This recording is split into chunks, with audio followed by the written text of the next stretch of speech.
Welcome to season 2 of the Game of Stones podcast, episode 2. We are here with my esteemed colleague and friend, John Kaplan of Kaplan Consulting, but more importantly, the president of Poseidon Industries.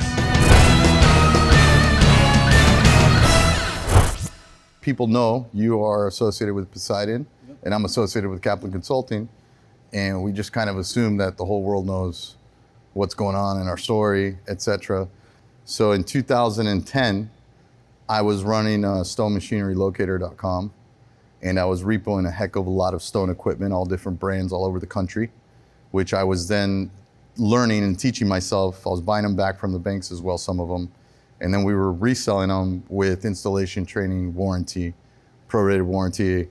And I called you because you inquired about us selling your old Intermac Master 2000. That's right. It was like a 2001 or something like that. Yep. And you were like, how much do you think I could get for this? And I was like, man, it's a really old machine. It's an old model. And I don't know what I said. And you were like, oh, really? Okay, thanks. And you hung up the phone. I think I said, shut up, kid. Yeah, and then I hung probably. up the phone. No. I mean, I don't know how young I sounded back then, but I remember it was a short conversation. You were very quick to the point. And I was like, oh, okay, very, very friendly guy. So fast forward. Some people say I just take the arrow and I shoot straight to the heart. You're much more likable in person. I'll say that. I'll say that. You're much more likable in person. So I think Brandon introduced us. We happened to be at Tice 2018. And Brandon knew of us because he lives in Tampa and he used to work for Stoneworks, which was your old shop. Yeah. And Brandon told me and mentioned to me, you got to meet John Kaplan. He runs this group called the Rockheads. You got to get into the Rockheads. Like, this technology is awesome. He'd see our machines all over Tampa. So Florida is our home state. Yeah. So of course it's full of Poseidons. I probably venture to say that there's the most amount of Poseidons in Florida compared to other brands. So Brandon set up the appointment. I think you came out to dinner with us. We reserved a table at Ferraro's, I remember. That's a nice Italian restaurant there. Yeah. And we always run into other people in the industry at that restaurant. I think we had like 20 something people there at a table. No, it was actually an amazing experience because it was something that I didn't really expect to walk into. And that's one thing that I think really in the back of my mind was always there when we first met. And I said, I need to be associated with this guy. It was really cool. He's going to this room, everybody's having a good time. It was a loud restaurant. It was fun. You had all your customers around you, and it wasn't like it wasn't a transactional relationship. It was really, I'll call it experiential without being corny, but it was like everybody was really open, sharing, loved the equipment. It was almost like a family. And I think there was probably over 40, 50 people there. And wine was flowing, food was coming out, and everybody just talking about their businesses. And it was something that was passionate of mine because I'm always about collaboration, and I saw it firsthand in a cool social setting. And I just knew that eventually we were somehow going to come together in a line. Because at that time, the hybrid was still in the development stage. It was more like a brainchild, but we were selling T-Rexes because the T-Rex, even working traditional, like cutting on one table, routing on the other, on the dual table, it's still probably twice as efficient as a fab center, as a one machine, one person. But I was telling you the concept of how we plan on doing the hybrid as a solution for all fabrication. Yeah. And I think it clicked in your mind. It sounded kind of like too good to be true, so I got to look into this. But I remember you saying to me, fuck, man, I wish I would have known about this when I had a shop, when I had Stoneworks. You know, I got in this business and I didn't know, I'm a study of business. You know, my background coming from consulting and living that world. And when I got thrown into the stone business, pretty much a startup in 2002 from my shop, Stoneworks in Cleveland, I was learning as I went. And we grew so fast, and we kept investing in new equipment and other, we'll call it now competitor equipment. But I was always trying to crack the code, and people are still trying to crack that code. But I saw one of the biggest problems that I was struggling with, which was all the movement of material, and there's just so many moving parts to the stone business. So much has to go right. So much has to go right to make a customer happy. And I saw that as a problem, but I also saw that as an opportunity, and I wanted to figure that out. And I wasn't going to put it down until I figured it out. And I met you, and when we were chatting, and I think, we stayed out pretty late that night. It was probably like 2-3 o'clock in the morning, and it wasn't like we were partying. We were just talking. We were just geeking out on business. And I was like, man, if I could solve some of the problems, which was material waste, inefficiencies in my equipment, the struggles with water jet and water jet technology, which was driving me crazy, and just getting a countertop out the door in a quick, simple fashion was just the code that I've been trying to crack since I got in this business in 2002. I saw the opportunity, frankly, and I wanted to be a part of it. So 2002, you get into the stone industry, Stoneworks. Yep. And you begin trial and error, grinding it out, working, building, and Yep. you build up that company. Tell us a little bit about that story. Yeah, so I got in the business in 2002. We were a tile business. Nick Began brought me in to help after we bought out his sister, brought me in to And Nick Began is one of the founders of the Rockheads as well. That's correct. Yeah, so him and I found it with 3 other guys, Eric Tryon, Paul Meninger, and Larry Crowley. May he rest in peace. He was a great guy, part of our company as well. And we were sharing best practices. And one of the things, as I started really running the group and trying to grow the group, it was important to bring the best in class and the newest technology or newest inventions in the industry or in the best customer service to the Rockhead community. And so we just didn't onboard anybody in just a willy-nilly fashion, anybody that had a heartbeat and a checkbook. We wanted to make sure that it was going to meet all the needs and be confident in what we were bringing to market. And we had some other equipment lineups, but I saw the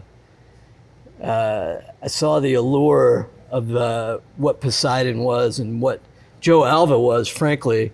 And I thought everybody needed to hear that story and be a part of it. And Poseidon wasn't the biggest company at that time. And so it was more understanding that what Poseidon was all about, what Joe Alva was all about, and what the T-Rex could become. And so I thought that needed to be a part of our group. And so, yeah, I think I onboarded you as one of the top sponsorships, frankly.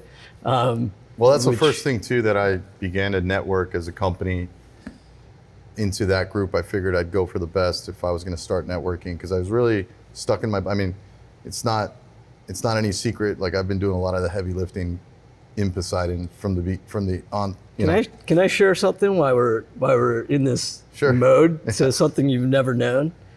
I would have sold you the sponsorship at a lot less money.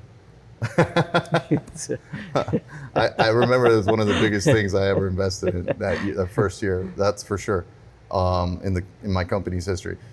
But yeah, doing a lot of the heavy lifting, you get stuck in your bubble, just like fabricators, right? Yep. They know everything about the templating. They're overseeing really the whole business, the templating. They're checking in on the installs, the fabrication in the shop. They're learning the machines too themselves, and getting involved in sales and closing and collecting. And I was doing the same thing. I was running service. I was running field service scheduling. I was sitting there building machinery, so building a whole new line of machinery. People don't realize, like, we really build machines from start to finish. We were building our own bridge saws, building our own panels.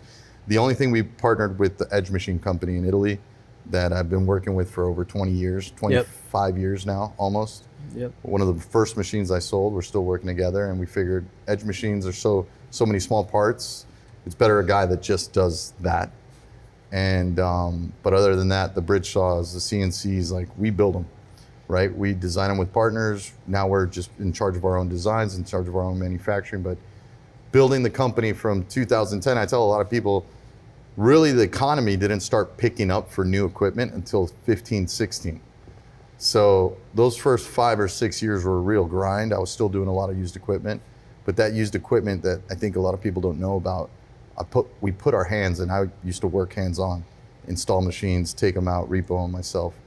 We put our hands on every brand of CNC machinery in the industry. Italian, American, saw jets, routers, 3-axis. That gave us a great foundation to build what today is the T-Rex and the hybrid cycle. Because one of the first reactions we get with the hybrid cycle is, hey, we can manufacture 3 times faster. You're gonna end up with less machines, probably half the number of machines you have, 30% less employees. And people are like, this is too good to be true. Why didn't somebody do it before? Why wasn't it thought of before? How come, or maybe how come this guy is the one that's bringing it to market, right? Yeah.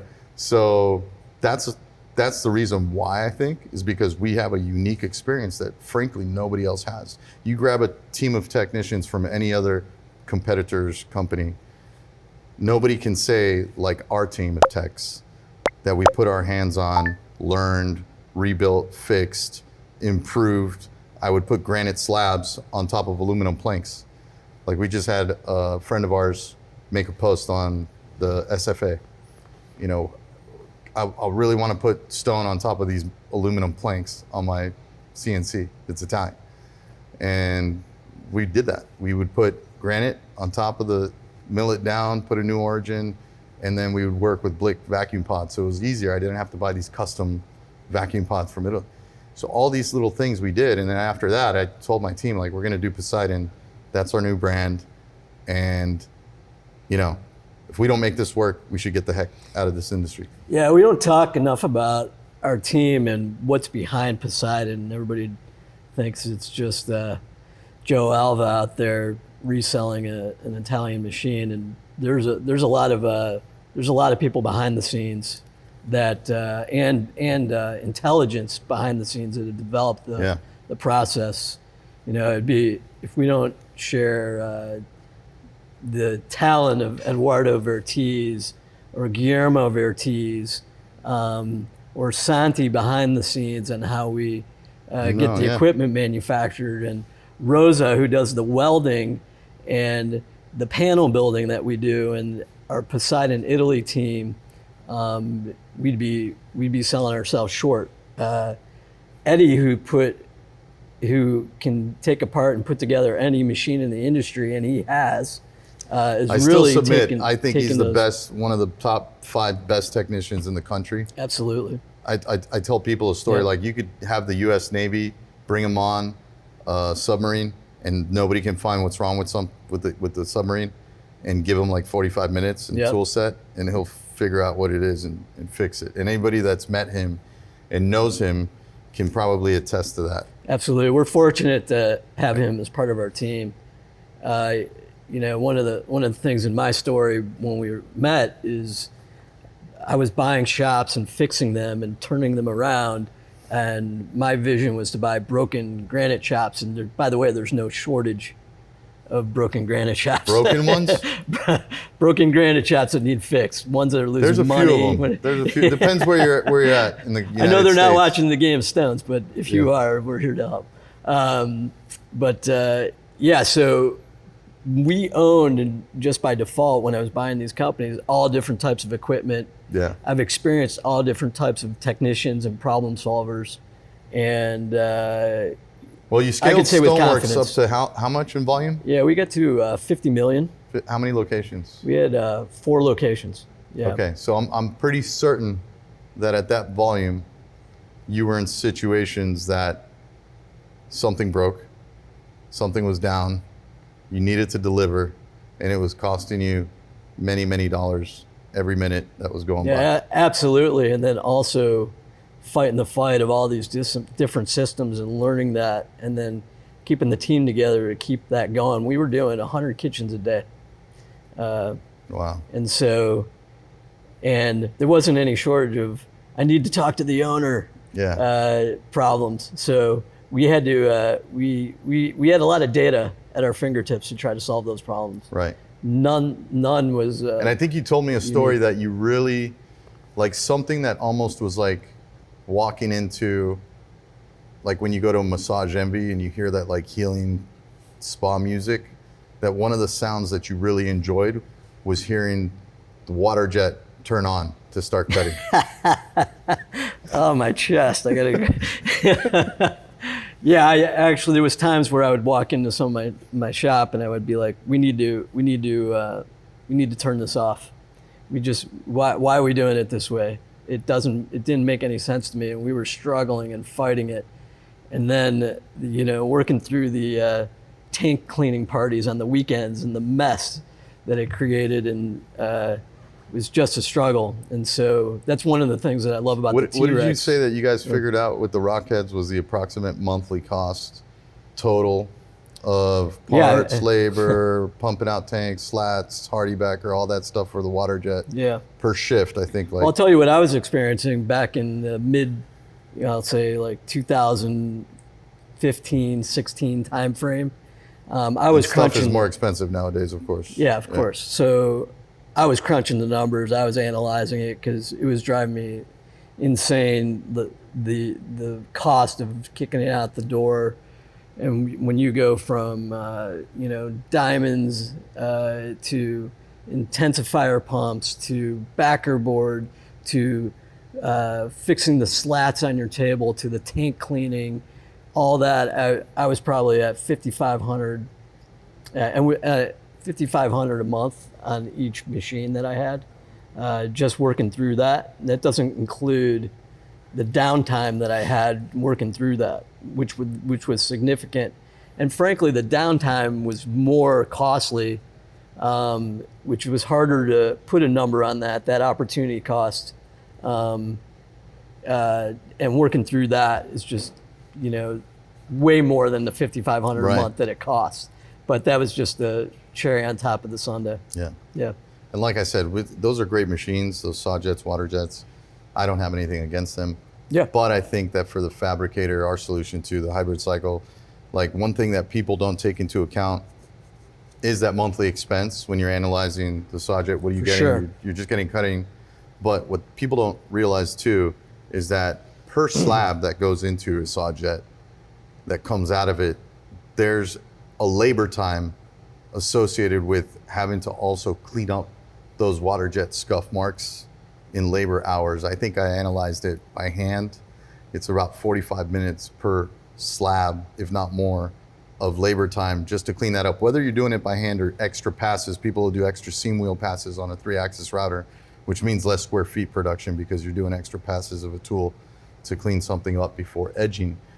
And that's something that you don't calculate, right? If you're doing 1,000 slabs a month, well, that works out to 1,000 hours almost of labor associated with that. And so those conversations aren't really had and aren't really analyzed, because I think another thing that happens in our industry, because it's the only thing that you could really measure easily, everybody's worried about or talking about how fast they can cut. But the real question, if you want to make money, right, is how fast does it take to the end? And that's something that we are able to quantify very easily now with the hybrid cycle. Per slab, how long does it take to the end? It's no different than what you hear about the economy, and the economy goes up and down. That when you can have predictable metrics and predictable success and manage your business with predictability, you can do a much better job and control those labor costs, what I'll call contribution margin, when you really know what it takes. And the T-Rex makes that simple. And that's why I think a lot of people miss that. You have that predictability in your business, and it doesn't matter what material you have. People say, oh, well, I have a quartzite job or I have a Decton job. And we just don't care when you have a T-Rex, which is that predictability creates profitability. You kind of set some trends, I think, in the industry by buying shops and doing that model with Stoneworks. Yeah. And I think a lot of companies followed suit around the same time. And I think that gives you a strong knowledge of the business side of a lot of granite shops that helped me, because as I was speaking with in the episode prior with Dwan, I was explaining how, I became a sponsor to the Rockets, but then I started attending a little bit more of the events. Yep. And I started seeing all these granite shops that you had consulted for, and they were just talking about, hey man, I was able to finally get myself out of the business. And I was like, what? Get myself out of the business? Really? Is that possible? What would that feel like, you know? Right. And that's when we had the conversation. I said, hey, I'm not a granite shop, but would you be willing to, consult for me? And I remember you said, yeah, I'll consult for you. And I think that that's where you started also taking a look at the internal, aside from the dinner, now you were exposed to my inner circle of my whole team, how I interact with them, how we interact at Poseidon. I kept asking you for more time, right? I was like, because you do a trip when you come out at the initial 6 months. Yep. And then I said, I need you to come out again. And then you came out another time. And then I was like, I need you to come out again. And you were joking. And you were like, if you need me to come out, you got to move me down to Florida. And then I said to myself, well, shit, if you're willing to entertain that, it's because you believe in, obviously, the product, the technology, but also in me and the team. And I thought that was great. So that's how we got to talking about. Yeah, it's cool for me because a lot of times you don't get the opportunity when you develop a partnership or get involved in a business. But I got to check under the hood and help develop it and be part of it before I jumped in it. Yeah. So I'm not crazy. I fell in love with the technology and what it could do, and I thought about it, what it would have done for my stone business. And then my clients at the time, and so I introduced you and Poseidon to many of my dear friends and clients with confidence, knowing that it would deliver. Dewan being one of my first consulting clients. And so by putting that together. Before I even knew that you guys were associated, when I connected with him at one of the events, he's probably one of the first Rockheads that I really just gelled with. And I was like, I love this guy, Yep. And the funny thing is that him and I talking inspired me also. I remember back in 2020, I was like, we were talking about community and how the industry is kind of set in its ways. And I said, man, I'm going to start doing an event that we just all like-minded shop owners and business guys get together, and we're going to do this Poseidon experience. I'm going to call it. And that kind of inspired me to do the Poseidon experience in 2021. Yeah, I was actually one of the speakers. Yeah, I remember. And you put me on after David Meltzer. That was a dirty trick, but I think I held my own. But it was amazing to be part of that.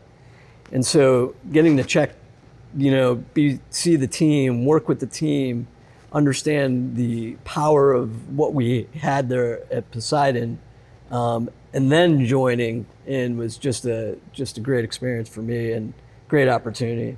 So I'm thankful for that. And I knew I needed some backing and some firepower. I was getting a little burnt out, and the years go by, and I love what I've been doing. And we had that hiatus after 2008 crisis, because I started my career in 2001. So that's when I started my own business. But I've been in the stone industry since 1998. And I learned at the Harvard, I say, of stone at a place called Casale Marble Imports in Delray Beach, Florida.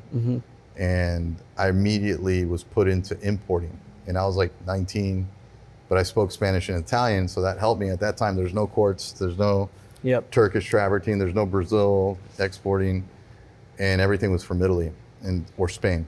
I started in the industry that way while I was in college, by the way, pre-med major on an academic scholarship. And I really realized that I wanted to be in business by working at the granite company, only because I started seeing that I didn't think it was for me, the path of going into, the medical industry and being in debt and really not making money till I was 40. And so that's how I got inspired to be in the stone industry. And then I opened up a tooling business and started selling in Miami. And I sold to a lot of Latino owners. I call them the underdogs of the industry, right? The Brazilian guys, the Latino guys. Yep. And they gave me a shot. I think they saw me hungry, 21 years old. I built a great business till 2008. We were doing millions of dollars in tooling and machinery sales, and I was me and 5 people. And I was doing installs, and I was doing troubleshooting, and I was fixing machines. And then after that, it was like, oh my gosh, you did a great job. Thank you so much. Wow, you got the picture. This is still 2009. Like, even though we have the internet, I was very fast with the technology, taking the pictures, not always from a cell phone. Like, sometimes they were a digital camera and uploading them to the computer and then immediately sending them by email. And the bank people were very happy, and they're like, hey, you know what, we got this other assignment. Can you go out of state? We'd love to. There's this machine called Northwood Sawjet, dual table, flying arm, something in Charlotte, North Carolina. And then the next call was, hey, we got this machine called Park Industries Velocity, or we got this machine called Park Industries Destiny, and so on and so forth. And then that happened with every brand, and we just went all over the United States. We started repoing like crazy. We amassed this amazing experience where one of the times the bank just begged me to make an offer on a machine. It was a Park Industries CNC router, a Destiny. Great machine, by the way. Better than the ones I think that are coming out now, because it was a single table structure where it's not monoblock. And they had this big granite slab, low vibration, like on the table, easy to mill, never have any flexion or anything. And I bought it really cheap. And I thought I had it sold because I already called a customer who dreamt about getting a CNC. And I was like, hey man, CNC, got it for sale. How much? 50 grand, you know? And I had bought it for less than 50 grand, obviously. And I'll call you back. I'll call you back. I'm gonna wire you the money tomorrow. Okay, great. Send him my wire instructions.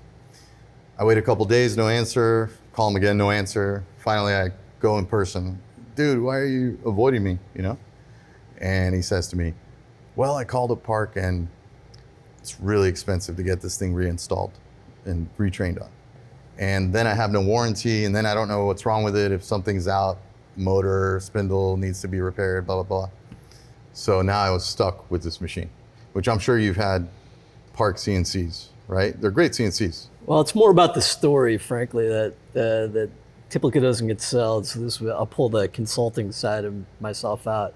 Everybody thinks it's just, instantaneous success. And I put in every one of my presentations, I always have in my PowerPoints, I put a clip from Rocky, the movie. That's one of my favorite movies because Rocky always gets his ass kicked and then comes back, right? And everybody loves that. And that's kind of the way I look at entrepreneurs and even my story.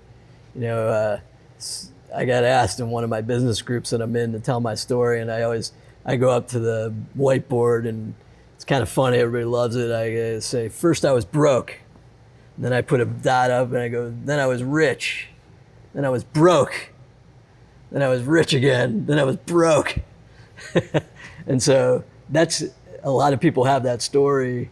And, I would say you were probably sweating with that CNC machine on the books.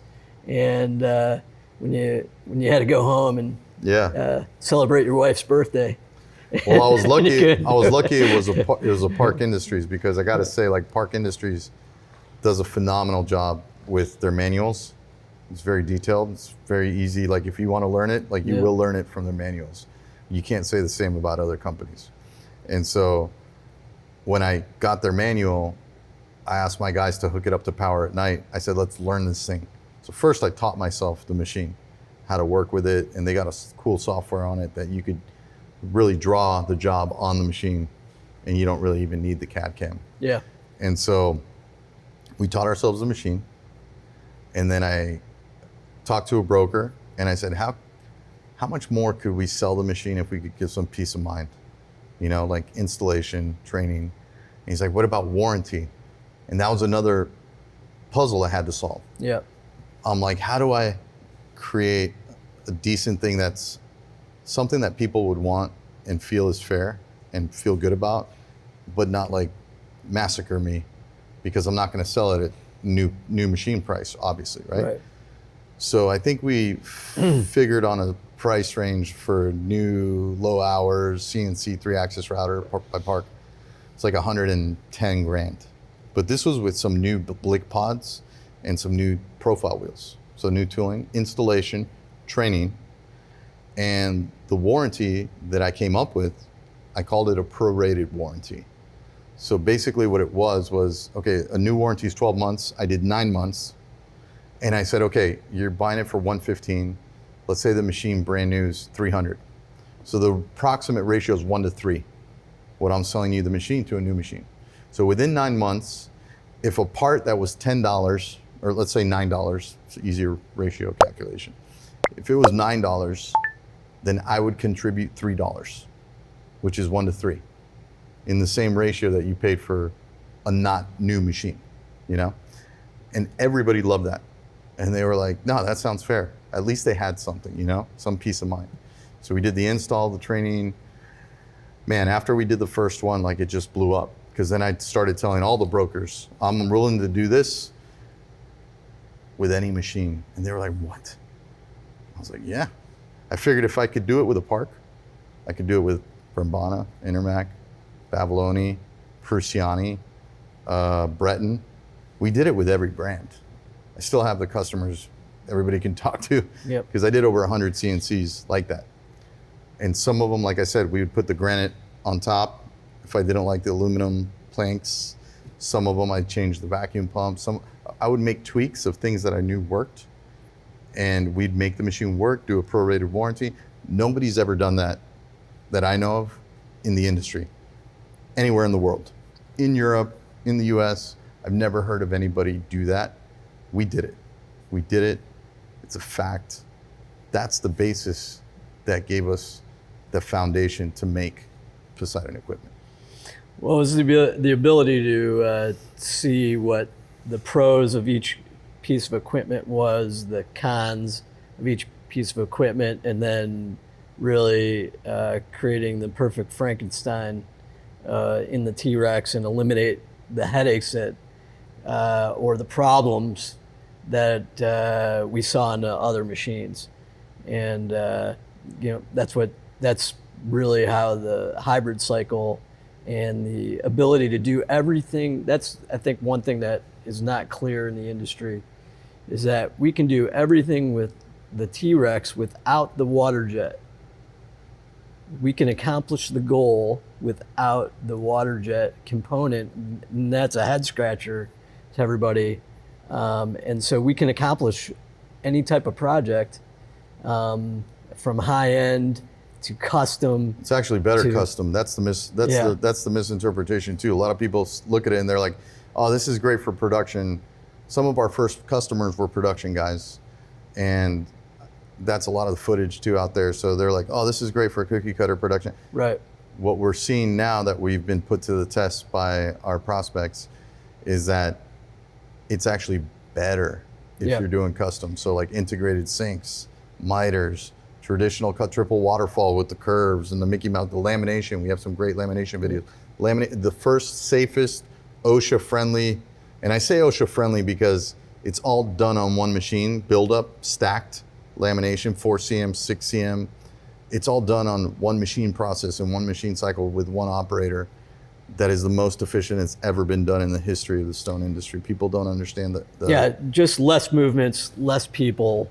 It's just common sense that it's going to be more efficient and effective. Yeah, follows all the lean manufacturing Six Sigma rules, basically. That's right. But outside of all the production rates in the shop, part I love about it is the simplicity of the management of it, right? Yep. So you only have T-Rexes and basically inline polishers for backsplashes and straight pieces. Yep. And that's it, and you're done.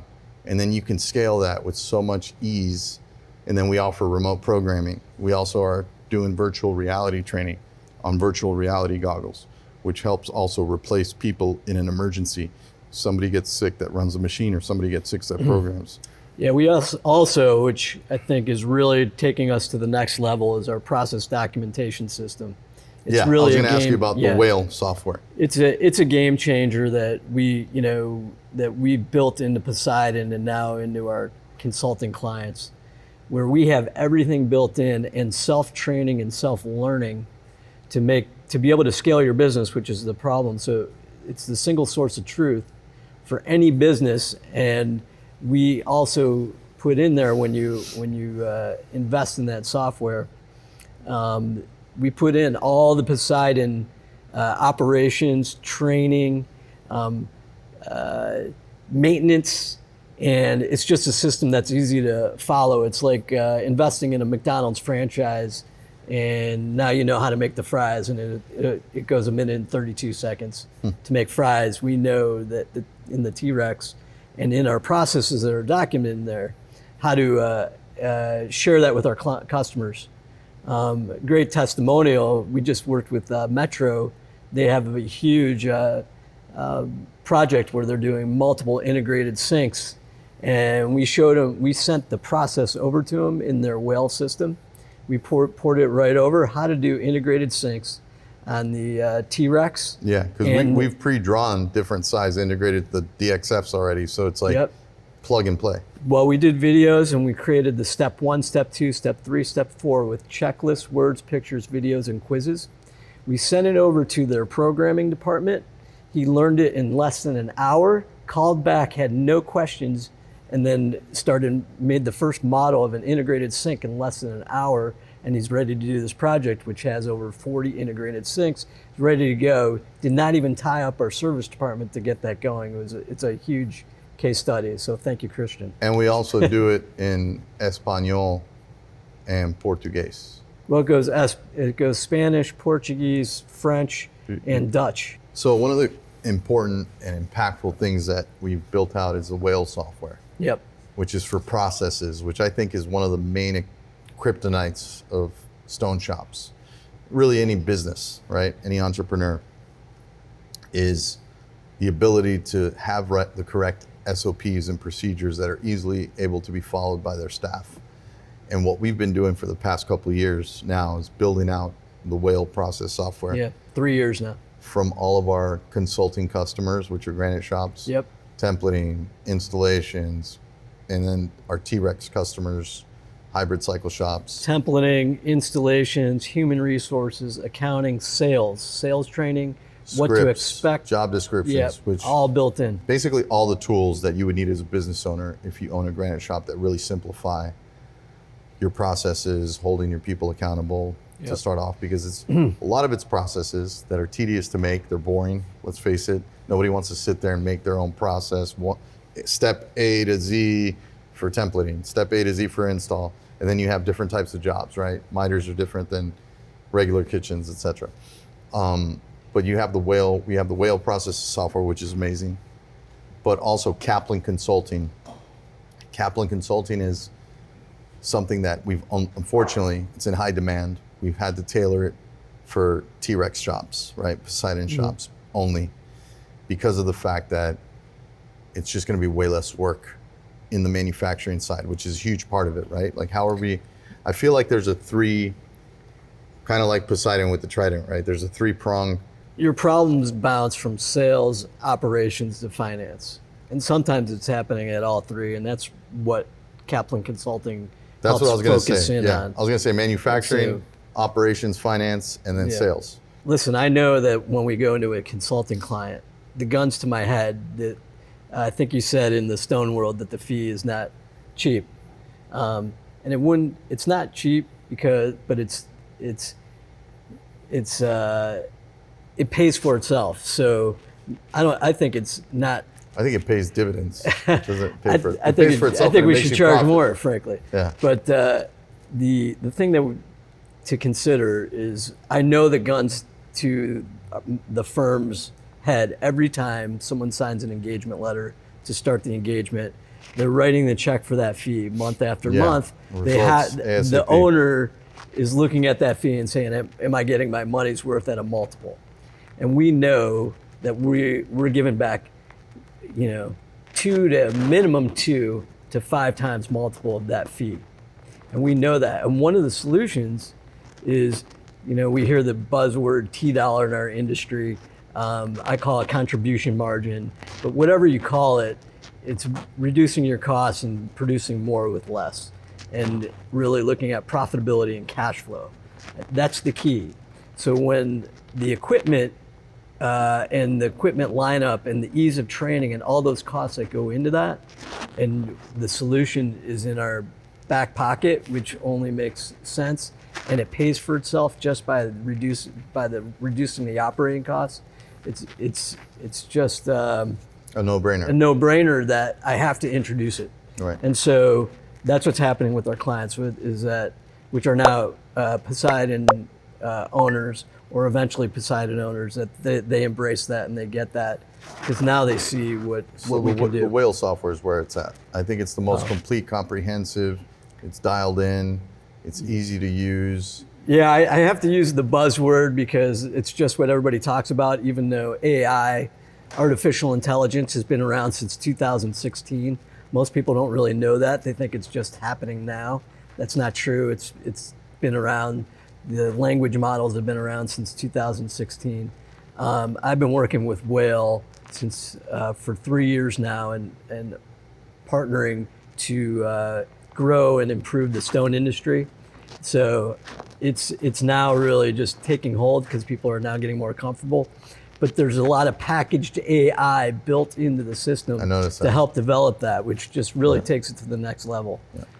Literally taking a video of a process and it creating that process for you. And I like to use the tagline: version 1 is better than version none.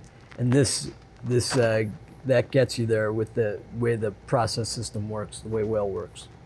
Well, that's awesome. And we're happy to showcase the software. We have, I believe, monthly or bi-monthly webinars, right, for Whale Yep. that you can sign up for. Is that on the Kaplan Consulting website? Yeah, so if you went to my website, jkaplanconsulting.com, we started a collaboration group for people interested in Whale and Whale users, where we share processes and experiences with it. And we meet once a month, and it's free to join the group. And you can sign up right there on the website, Yeah. and I see. then It's- become part of the group. and then you get a big free version of the Whale when you sign up, and then we introduce the full version. But you can see it when you're part of the group and start playing with it. Awesome. Yep. Well, thank you very much for, number one, believing in me and Poseidon and being a part of Poseidon and this whole journey as we revolutionize the stone industry, as we bring this innovation that truly is the future of countertop fabrication. I appreciate all the knowledge and wisdom I've learned from you, and I'm sure that our circle and our network appreciates you as well.